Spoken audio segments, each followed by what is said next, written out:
Atos 16, 25. Quem encontrou faz um barulho.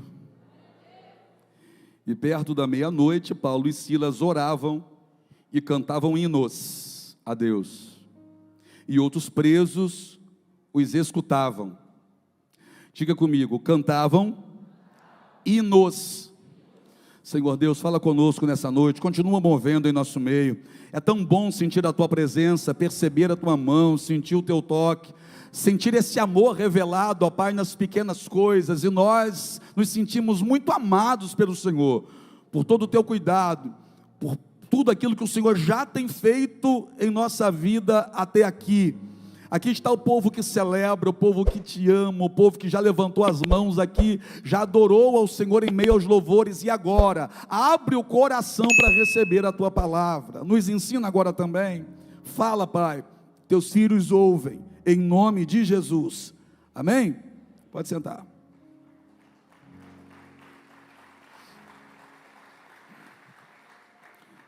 Paulo foi alguém que teve uma mudança radical na vida dele, né?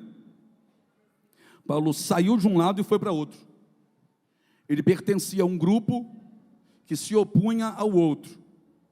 E de repente, depois de um encontro com Jesus, no caminho de Damasco, ele vai mudar de lado, mudar de time. Ele agora vai pertencer exatamente ao outro grupo. Ao grupo que antes ele oprimia, ele perseguia, ele maltratava, ele prendia, ele batia, em alguns casos até matava.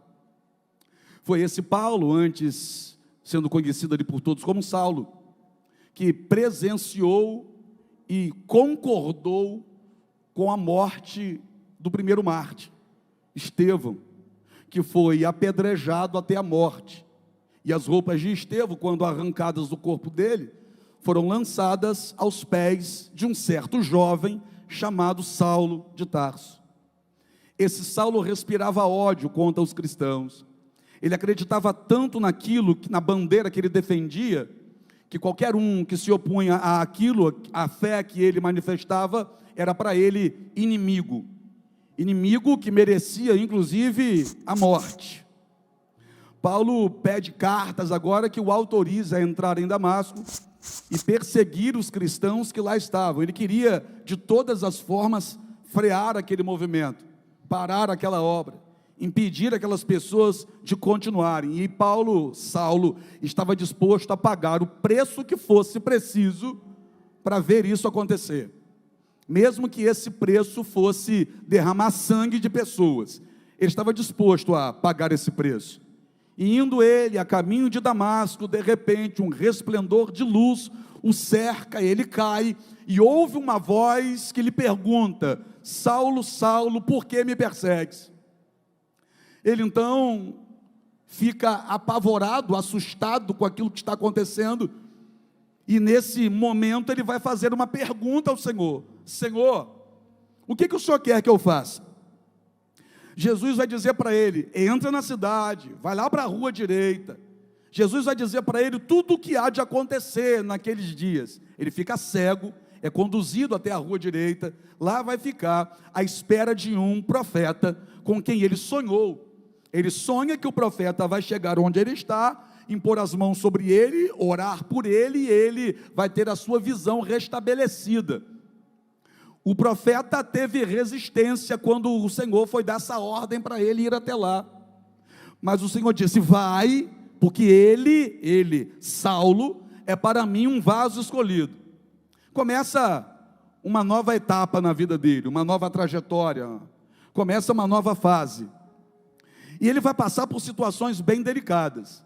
É ele mesmo falando acerca da própria vida, que vai dizer que sofreu alguns naufrágios. É ele mesmo que vai dizer também acerca das revelações poderosas que ele teve. E para que ele não se ensoberbecesse por conta das revelações tremendas que ele estava tendo, porque ele foi permitido a ele ver o céu pelo lado de dentro, ele mesmo vai afirmar que foi dado a ele um espinho na carne, para que o ego dele não o dominasse, para que a soberba não se apoderasse dele. E ele ora ao Senhor por 3 vezes, pedindo ao Senhor que arranque esse espinho da carne, ou seja, algo que estava lhe causando dor. Mas naquele momento a resposta de Deus para ele foi, a resposta de Jesus para ele foi: a minha graça te basta, o meu poder se aperfeiçoa na sua fraqueza. Então Paulo agora precisou entender que quando ele estava fraco, aí ele era forte. Porque quando ele estava fraco, ele se apoiava numa força que não era a força dele, mas que era a força do Senhor. E todo aquele que se coloca na dependência do Senhor, se torna mais forte do que sempre foi sozinho.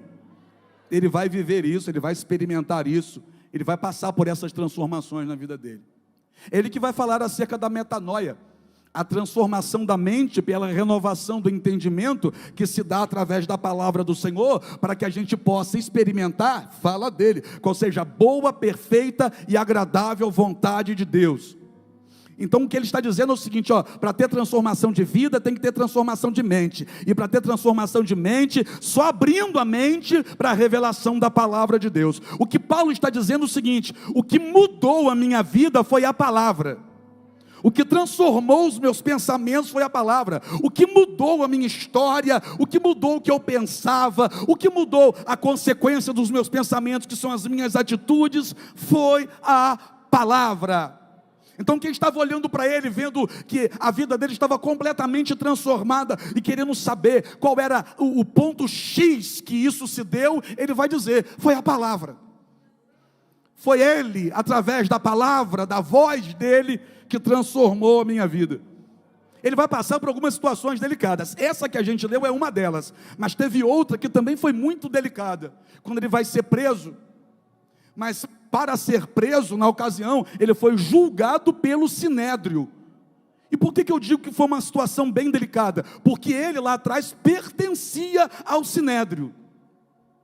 Então agora ele vai ser julgado por aqueles com quem ele junto julgava.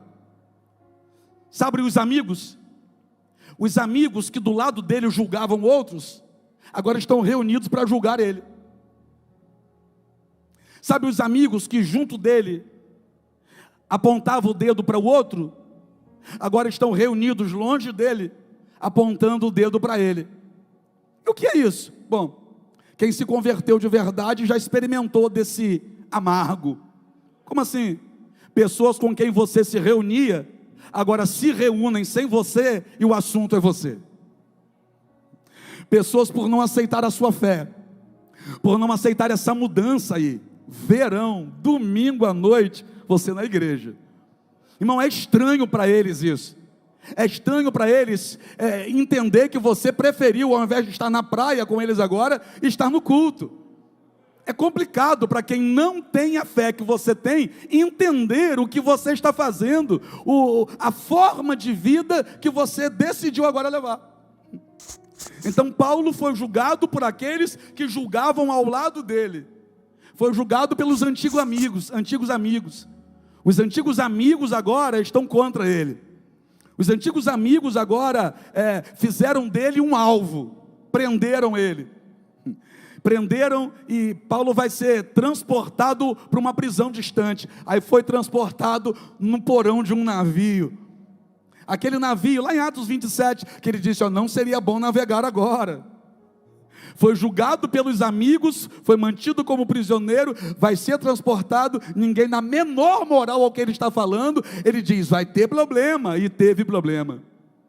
E agora aqueles amigos que julgaram ele, estão olhando para a situação, vendo o navio está sendo açoitado, está aparentemente tudo dando errado, só que Paulo levanta a voz e vai dizer assim, fiquem tranquilos, porque o Deus a quem eu sirvo e de quem eu sou, mandou o anjo falar comigo, que ninguém vai morrer, porque ele já entregou todos em minhas mãos.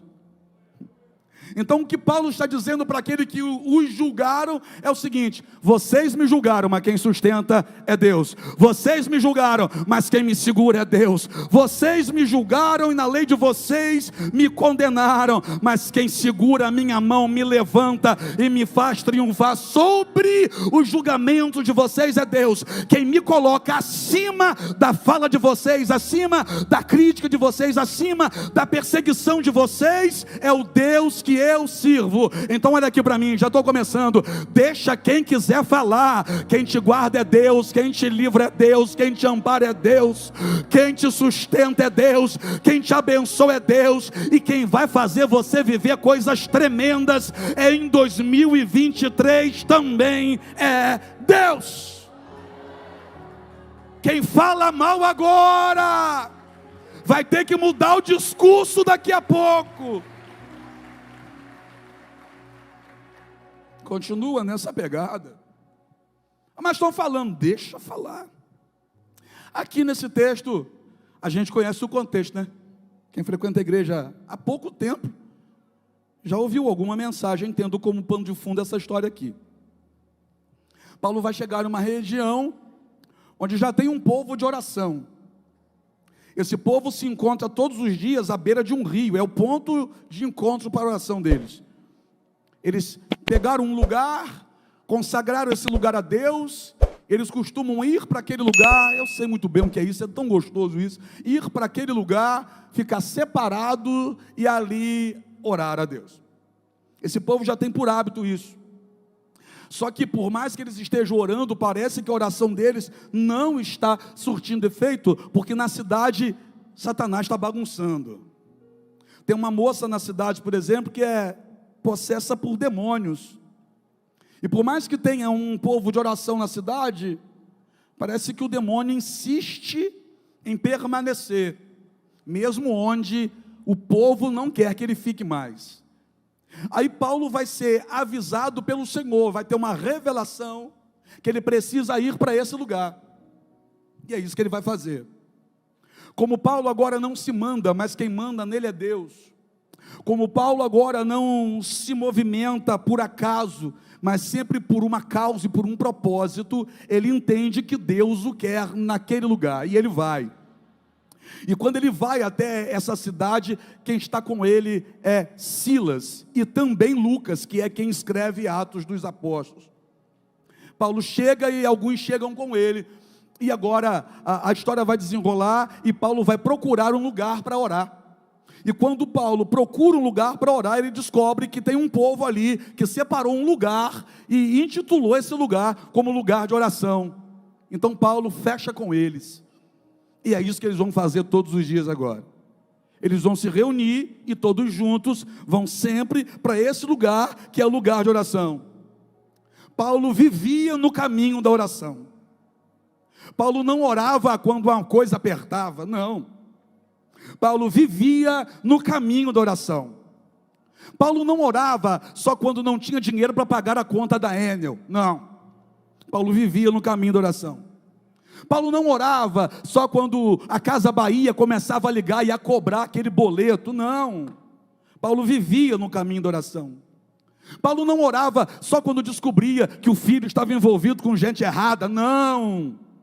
Paulo vivia no caminho da oração, é diferente. Paulo não orava só quando sentia uma dor e tomava remédio, e o remédio não aliviava a dor, e ele começava a ficar preocupado, pensando, será que é um tumor? Não, Paulo não só orava nesse momento, não. Paulo vivia no caminho da oração, e é diferente. É diferente. Porque quem só ora quando é atingido por algum problema, não sabe o que fazer no meio do problema. Mas quem ora antes, sabe o que fazer durante. Quem tem uma vida de oração, age diferente. Quem tem uma vida de oração, pensa diferente, sente diferente, é diferente. É diferente de só orar quando a coisa aperta, gente. Está apontando o dedo? Não estou. Só estou aconselhando. Passe a ter o hábito da oração. Você vai ver que ter uma vida de oração é diferente de só orar quando a coisa aperta. Porque quando a coisa aperta, a sua oração é movida por um negócio chamado desespero. Mas quem tem uma vida de oração, mesmo quando a coisa aperta, o que motiva a oração não vai ser desespero, vai ser a certeza, o meu Deus vai fazer. É diferente. Paulo é alguém que vivia no caminho da oração. Aí eles estão indo para a beira desse rio todos os dias. E todos os dias vem uma moça gritando atrás deles. E o que faz essa moça gritar é o que habita nela, um demônio. Fica com medo não, é a Bíblia que está dizendo. Tem um demônio nela, um demônio que adivinha as coisas. E esse demônio está dentro da moça, e todos os dias que Paulo e esse povo vai para a beira do rio, essa moça, esse demônio que está no corpo dessa moça, vem atrás gritando. É um demônio diferente daquilo que você está acostumado a ver.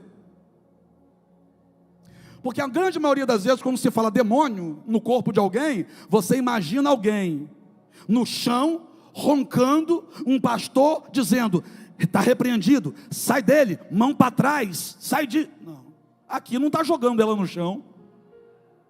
O demônio aqui não está fazendo ela mudar a voz, ficar com a voz grossa. O demônio aqui não está colocando a mão dela para trás. O demônio aqui não está dizendo: eu quero matar ela, como você está acostumado a ver na televisão. O demônio aqui não está dizendo assim: ó, eu quero destruir a vida dela. Não, como você está acostumado a ver nos programas de TV de madrugada. O demônio aqui não está fazendo nada disso. Pelo contrário, o demônio está vindo atrás de Paulo e Silas e está dizendo assim: ó, estes que nos anunciam a palavra são santos homens de Deus. Eita, negócio estranho esse. Esse demônio vem atrás de Paulo e Silas dizendo: é homem de Deus, ó. É homem de Deus, é homem de Deus. Eles são homens de Deus. O demônio não está roncando, o demônio está dizendo: eu vou acabar com tudo. O demônio está dizendo: foi uma vizinha que me pagou para estar aqui. Isso que você está acostumado a ver por aí. O demônio não está fazendo nada disso. O demônio não está dando esse show pirotécnico que muitos crentes gostam de ver. O demônio está no corpo de uma moça que vem atrás de um homem de Deus, gritando que ele é homem de Deus. Oxi, negócio doido esse. Porque Paulo é homem de Deus, e o demônio vem atrás gritando: é homem de Deus. Oxi. Mas não foi o próprio Jesus que ensinou para a gente que Satanás é o pai da mentira? E agora? O que a gente faz com isso? Irmão, Satanás é tão mentiroso, mas é tão mentiroso, que ele também sabe disfarçar. Vou falar. Vai ficar estreito para algumas pessoas aí, que gostam de ficar correndo atrás de revelação, mas eu vou ter que falar. Ele é tão mentiroso, mas ele é tão mentiroso, que ele também é perito em se disfarçar. Você percebeu que ele estava disfarçando, não? Por quê? Porque ele queria continuar dominando aquela vida, escravizando aquela vida. Se desde o primeiro dia ele vem atrás de Paulo e Silas dizendo: vou destruir essa moça, vou acabar com vocês, Paulo ia virar na mesma hora e ia dizer: está repreendido, sai dela. Mas ele está vindo atrás gritando: homem de Deus, santo homem de Deus, está nos anunciando a palavra. Ele está disfarçando, todos os dias elogiando. O demônio está todos os dias elogiando Paulo. Por quê? Porque para um homem de Deus, esse é o maior elogio que pode haver. O melhor elogio para um homem de Deus não é: você está bonito, você é tão inteligente, não. O melhor elogio para um homem de Deus é ouvir assim: ó, eu sei que você é um homem de Deus. Então o demônio está vindo atrás elogiando, aplaudindo. Quem está no corpo dela não está jogando ela no chão. Quem está no corpo dela está falando loucura, olha, falando a verdade. Que quando ele quer disfarçar para enganar, ele fala até aquilo que é verdade. Que absurdo! É a Bíblia, não sou eu. Porque Paulo é homem de Deus, e esse demônio está dizendo que Paulo é homem de Deus. Será que você já parou para pensar que tem muito demônio disfarçado por aí? Será que você nunca se deu conta de que tem muito demônio por aí que se disfarça e entra no corpo de pessoas para te enganar? Pessoas que, quem sabe, você nos últimos tempos tem chamado de amigo.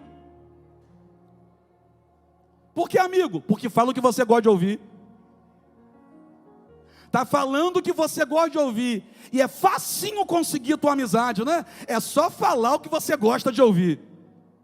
Falou o que você gosta de ouvir, é amiga, já bota dentro de casa. Falou o que você gosta de ouvir, é mais que uma amiga para mim, é uma irmã. Deu uma elogiada no cabelo, essa é minha amiga. Diz que você emagreceu depois daquela dieta, que você emagreceu 115 gramas. Ai, é minha amiga, ela que percebeu. Não dá para ver nada. Mas a amiga, aí que você chama de amiga, abre a porta e diz: pode entrar.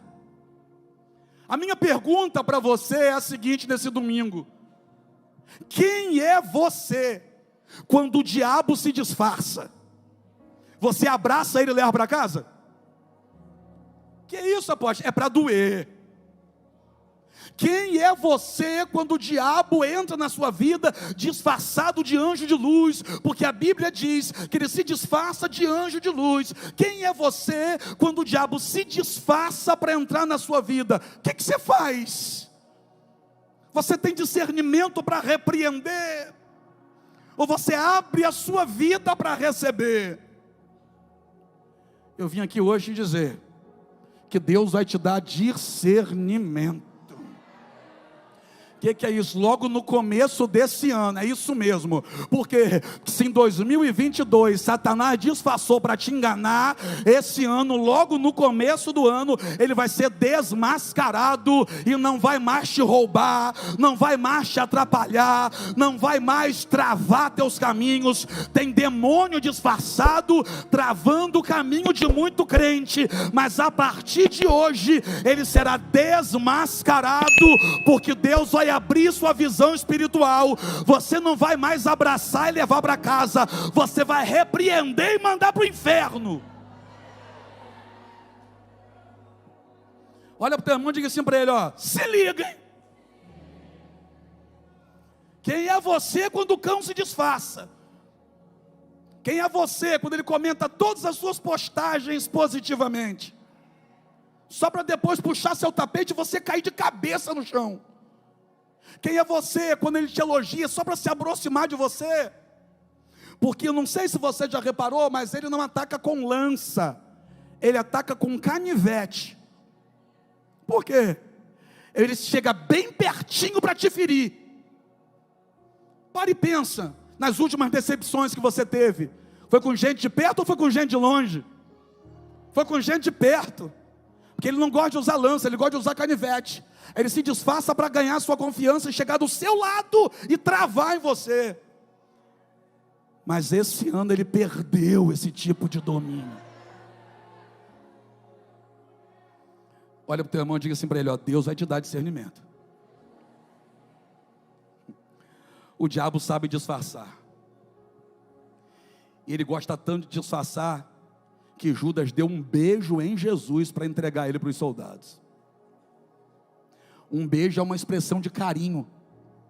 Ele usa uma expressão de carinho para entregar Jesus para os soldados. Ele gosta de disfarçar. Quantos beijos você tem levado nos últimos dias? Não quero colocar você contra ninguém não, por favor. Só quero que você passe a orar mais a partir de hoje, para que Deus abra a sua visão, para que você não seja mais enganado. Você não vai ficar enganado em 2023. Deus revela para quem ora. Eu vou dizer de novo: Deus revela para quem ora. E se Paulo andava no caminho da oração, Paulo tinha que demonstrar agora que tinha revelação, porque quem entra pelo caminho da oração vai receber a revelação de Deus. O demônio está vindo atrás elogiando, de repente Paulo para, dá uma olhada para a moça e diz assim: ó, sai dela, em nome de Jesus. Sai dela. Por quê? Porque pode estar disfarçado, mas Deus revela para quem ora. Pode estar tentando enganar, mas Deus abre a visão de quem ora. Pode estar tentando se aproximar disfarçado de amigo, mas Deus vai dar discernimento para crente de oração em 2023. Nada vai te impedir de vencer mais. Paulo não fica enganado. Só que aí isso aqui vai ter um preço, né? Porque essa moça era escrava, não só do demônio que estava no corpo dela, mas ela tinha donos ali mesmo. E esses donos ganhavam dinheiro com ela, porque colocavam ela para consultar as pessoas. Sabe consultar as pessoas? Sabe, eu vou ter que falar. eu posso falar, Pets? Que hoje em dia, rapaz, é impressionante, tá um negócio tão banalizado, que a turma abre live no Instagram e cobra pelas revelações. E não é que tem crente trouxa que paga.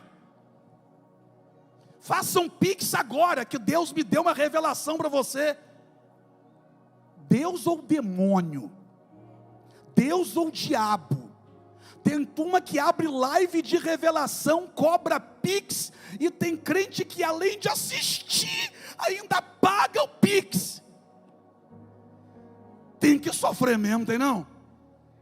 Tem que apanhar mesmo, tem que sofrer. Tem que virar palhaço na mão do capeta mesmo, para fazer um negócio desse. Vai lá, paga o pix. Era o que acontecia com ela na época. É que na época não tinha pix não. Na época não tinha Instagram e nem Pix. Porque se tivesse Instagram e Pix na época, os donos dela iam ganhar mais ainda, que ia alcançar mais gente. Como tem alcançado hoje. Mas o processo era o mesmo. Vem aqui que eu revelo. Aí quando as pessoas eram levadas até ela, o demônio que estava no corpo dela adivinhava as coisas das pessoas. E quem ganhava não era ela, quem ganhava eram os donos dela. Pagavam para os donos dela. Aí esse comércio acabou. Por quê? Porque o demônio não está mais no corpo dela. Paulo mandou sair em nome de Jesus. E no nome de Jesus, todo principado, potestade, demônio, linguarudo, fofoqueiro tem que sair. O demônio saiu, a moça está parcialmente liberta. Só que aí a turma que ganhava dinheiro com ela ficou doida. Porque quando você se levanta com a verdade, quem é da mentira não vai gostar.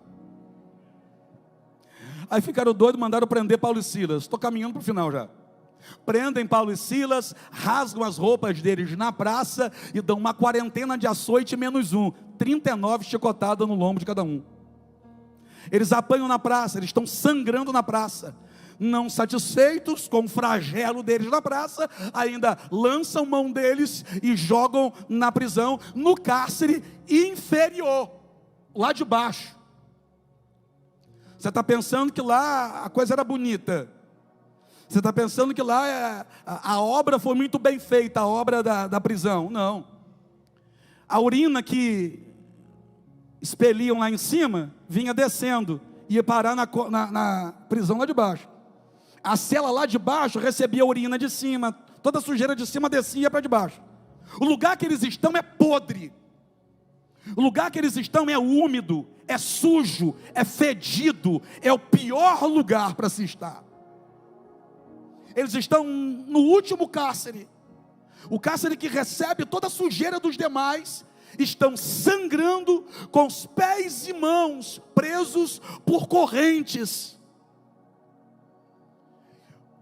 Onde é que eles estavam antes? Lá fora.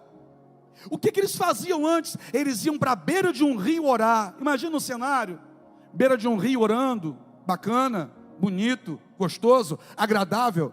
Quem sabe aquela brisa batendo, os irmãos de mãos dadas, só gente de Deus, levantando o clamor a Deus, adorando ao Senhor, na beira de um rio. Imagem bonita, eu gosto da roça, uma árvore, a água correndo, bonito de se ver. E agora onde é que eles estão? Um lugar sujo, fedido, escuro. O ambiente mudou, mas Paulo e Silas não mudaram. Eu vou dizer de novo. O ambiente mudou, mas Paulo e Silas não mudaram. Porque quem anda no caminho da oração não muda quando o ambiente muda. É Ele que muda o ambiente com a presença dEle. Aí eu vou falar. Quem tem ouvidos que ouça, então lá vai. O governo mudou, mas crente de oração não muda. A estação mudou, mas crente de oração não muda. A economia muda, mas crente de oração não muda. Os tempos mudam, mas crente de oração não muda. O ambiente mudou, mas quem está lá dentro? Paulo e Silas. Aí por volta da meia-noite, Paulo e Silas oravam e cantavam hinos de adoração ao Senhor, e de repente sobreveio um tão grande terremoto, que os alicerces da prisão se moveram, e as prisões de todos se abriram. A gente lê rápido, e não concentra nos detalhes. Esse é o problema de ler a Bíblia rápido. Lê a Bíblia com pressa para dizer, li 5 capítulos hoje. Não adianta nada se leu sem atenção ou sem intenção. Porque quando a gente lê esse texto aqui, olha o que está escrito do jeito que está. E perto da meia-noite, Paulo e Silas oravam. Repita comigo, oravam. Quem já orou hoje? Mas olha aqui. Oravam e cantavam hinos a Deus. Hinos. Qual o plural de hino? Fala, crente que não fugiu da escola. Qual o plural de hino? Então a Bíblia está dizendo que não foi só um. A Bíblia está dizendo que foi mais de um. Se coloca no lugar de Paulo e Silas, irmão. Por quê? Porque eles estavam orando. Imagina agora um olhando para o outro e diz assim, olha, a gente está aqui, mas nós somos de Deus ou não somos? Nós somos do Senhor ou não somos? Nós confiamos em Deus ou não confiamos? Confiamos, então vamos orar. Porque o ambiente mudou, mas eu não mudo. O ambiente mudou, mas a minha fé não muda. A circunstância mudou, mas a minha fé não mudou. Vamos orar, e eles oram. Aí depois da oração, e é sempre assim, né? Como que são os nossos encontros? A gente canta antes, ora e depois canta de novo. Não é assim que a gente faz? Então imagina eles lá. Primeiro cantaram um hino. Para quê? Para preparar o coração.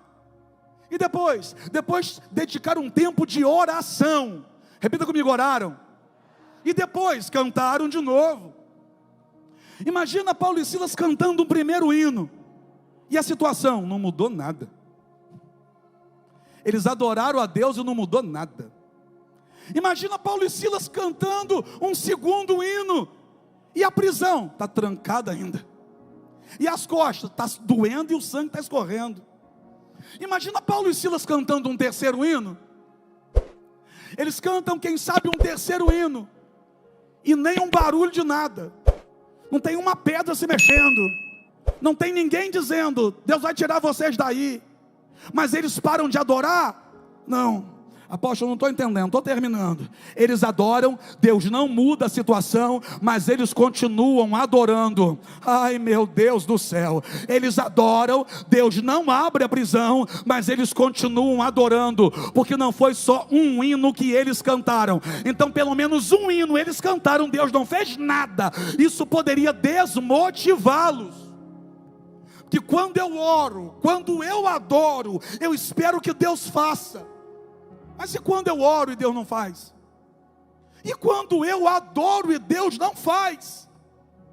Quando eu chego num culto como esse aqui, que eu já cantei 3 hinos, 4 com o hino do ofertório, mas ainda estou com o coração apertado, ainda estou com medo do amanhã. O que é que eu faço? Eu tenho motivação para cantar o 5º? Ou eu tenho coragem de orar de novo? O que é que eu faço quando Deus não faz? Como eu me comporto diante de um silêncio de Deus? Porque uma coisa é a gente que está aqui dentro dessa igreja, outra coisa são esses 2 camaradas dentro do cárcere, um lugar fedido, podre, preso, sangrando, sem roupa, humilhados, pedindo socorro a Deus, e esse socorro não chega. Cantam um hino de adoração a Deus. Eles estão adorando a Deus por quê? Qual é a razão dessa adoração? Olha para eles. Olha para a situação que eles estão passando. Qual motivo para adorar eles têm? Se olhar para eles, nenhum. Se olhar para Deus, todos. Porque tem hora que a gente olha para o que a gente está vivendo e a gente diz, não tem força para adorar. Então olha que a gente olha para o espelho e a gente fica com pena da gente mesmo. Já sentiu pena de você? É muito louco isso, eu já senti pena de mim. De tanto sofrimento que eu estava passando, eu cheguei ao ponto de sentir pena de mim mesmo. Sabe? E quando a gente passa por esse processo e parece que nada acontece, sabe o que Paulo fez? Pergunta o quê? Cantou mais um hino. Não estou entendendo, apóstolo. Ele cantou, ele adorou, ele orou, Deus não fez nada. Só que ao invés dele se sentar e murmurar, ele se levantou e adorou. mas ele adorou primeiro, e dá para entender que quando ele adorou no primeiro momento, ele não sentiu nada, porque o terremoto não veio. Então, se o terremoto não veio, ele adorou e não sentiu nada. Sabe qual é o problema de muita gente? Que é sentir para adorar. Ué, tem gente que quer sentir para depois adorar. Paulo adorou sem sentir nada. E aí? E aí que ele insistiu tanto em adorar, que o fato dele ter adorado fez ele sentir. Eu vou dizer de novo, ele não sentiu para adorar, ele adorou para sentir. Eu cantei, não senti, adore de novo. Eu orei, não senti, ore mais intensamente. Eu já levantei as minhas mãos, não senti, levante as duas agora. Mas eu já levantei as duas e não senti, levanta os pés se for preciso. Mas eu já dei um grito de glória a Deus e não senti. Dá 10 gritos na orelha do teu irmão, mas não para, por quê? Porque se você não parar, Deus vai estender a mão e vai honrar você. Cantaram hinos de adoração a Deus. Me ajuda a pregar, me ajuda. Eu sei que doeu, mas canta mais um hino. Eu sei que tem gente aqui que está sangrando, mas canta mais um hino. Eu sei que tem gente aqui que está com o coração pequenininho, apertado, mas canta mais um hino. Eu sei que tem gente aqui, que tem gente aqui que nos últimos dias sentiu vontade de morrer, mas canta mais um hino. Eu sei que tem gente que saiu de casa hoje debaixo de palavra contrária, negativa, gente apontando o dedo, gente quem sabe te xingando, mas canta mais um hino. Eu sei que você está desanimado, quem sabe desempregado, sem saber como vai ser o amanhã. Eu sei que você chegou aqui dizendo, estou sem força, mas canta mais um hino. Canta mais um hino. Estou fraco, adora fraco. Estou cansado, junta o restinho de força que tem, e canta pelo menos mais um. Pelo menos mais um, glória a Deus. Pelo menos mais uma vez levante essas mãos. Por quê?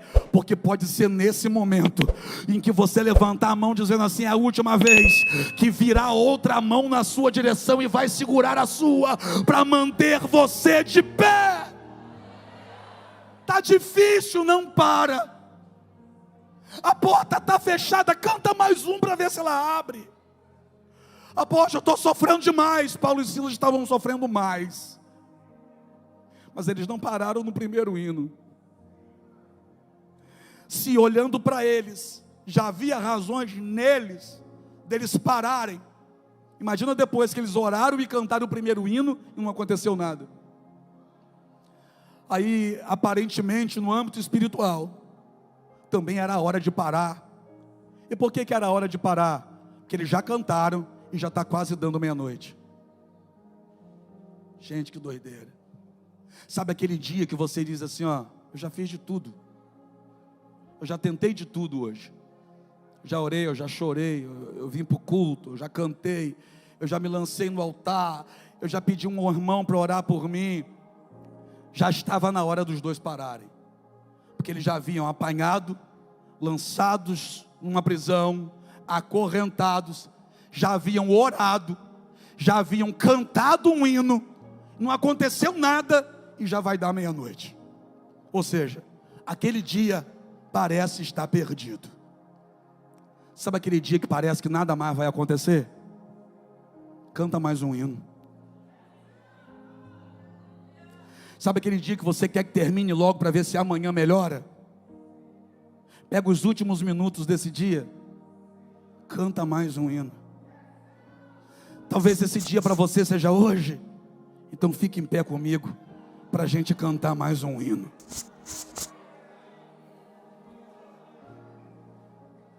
Você já parou de cantar ou você ainda está cantando?